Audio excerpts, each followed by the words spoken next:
আজি আমাৰ জয়খামদাং মধ্য ইংৰাজী বিদ্যালয়ত বিশ্ব পৰিৱেশ দিৱসৰ উদ্দেশ্যেৰে আমি যি উদযাপিত দিন পালন গ্ৰহণ কৰিছোঁ আৰু সেই মৰ্মে আমি এটা প্ৰথম কাৰ্যসূচী গছপুলি ৰোপণেৰে আৰম্ভ কৰিবলৈ লৈছোঁ।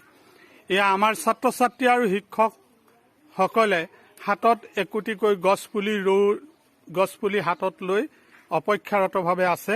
খন্তেক পিছতেই আমাৰ গছপুলি ৰোপণ কাৰ্য আৰম্ভ কৰিম আৰু গছপুলি ৰোপণৰ বাবে এই ছাত্ৰ সংসদৰ বিষয়ববীয়াই একোটা গাঁত খান্দিছে আৰু এই গাঁতটোত আমি অতি মূল্যৱান গছ যিটো অগৰু বা হাঁচি গছ বুলি কওঁ, সেই হাঁচি গছ ৰোপণ কৰি আমাৰ বিদ্যালয়ৰ চৌপাশ সেউজীয়া কৰি ছাত্ৰ ছাত্ৰীসকলে যাতে মুক্ত অক্সিজেন গ্ৰহণ কৰিব পাৰে তাৰ কাৰণে আমি ব্যৱস্থা কৰিছোঁ আৰু আমাৰ শিক্ষক আৰু ছাত্ৰ ছাত্ৰীসকল আৰু বিভিন্ন বিষয়ববীয়াসকল আমি উপস্থিত থাকি আজি আমাৰ এই কাৰ্যসূচী পালন কৰিছোঁ। নিশ্চয় আমাৰ যি সৎ উদ্দেশ্য বিদ্যালয়খনৰ পৰিৱেশ যি সুন্দৰ কৰাৰ আমাৰ যি প্ৰচেষ্টা, এই প্ৰচেষ্টা সফল হ'বৰ বাবে আমি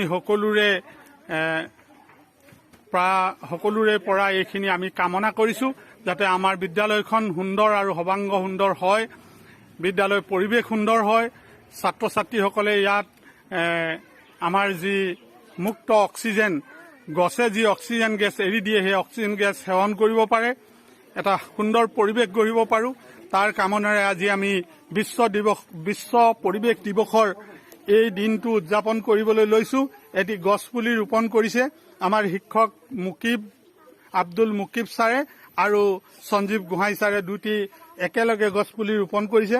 আপোনালোকক মই অনুৰোধ জনাইছোঁ গছপুলি দুটা ৰোপণ কৰক, ছাত্ৰ সংসদৰ ছাত্ৰ ছাত্ৰীসকলে সহায় কৰি দিয়ক।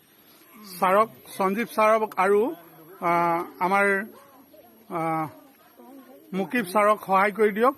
দুটি সুন্দৰ গছপুলি ৰোপণেৰে আমাৰ আজিৰ বিশ্ব পৰিৱেশ দিৱসৰ কাৰ্যসূচী শুভাৰম্ভ কৰিছোঁ।